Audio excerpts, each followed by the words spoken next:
भास्वान्मे भासयेत् तत्त्वं चन्द्रश्वाह्लादकृद्भवेत् मङ्गलो मङ्गलं दद्याद्बुधश्च बुधतां दिशेत् गुरुर्मे गुरुतां दद्यात् कविश्च कवितां दिशेत्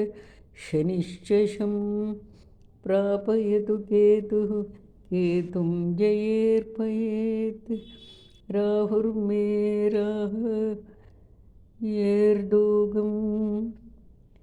राहयेद्रोगं ग्रहाः सन्तु करग्रहाः नवं नवं मम ऐश्वर्यं दिशं त्वेते नवग्रहाः हरेरनुग्रहार्थाय शत्रूणां निग्रहाय च वादिराजयति प्रोक्तं ग्रहस्तोत्रं सदा पठेत्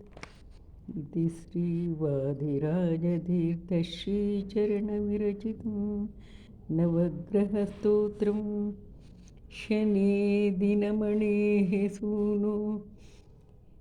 ह्यनेकगुणसन्मणे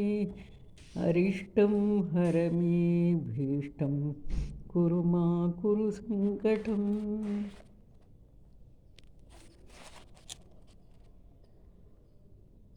सूर्यः शौर्यमथेन्दुरिन्द्रपदवीं सन्मङ्गलं मङ्गलः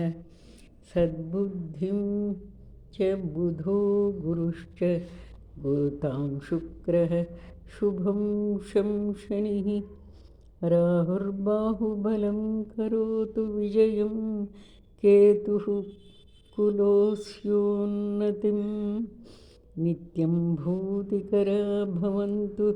भवतां सर्वोऽनुकूलाग्रहाः इति श्रीसत्यधर्मतीर्थविरचितं नवग्रहस्तोत्रम्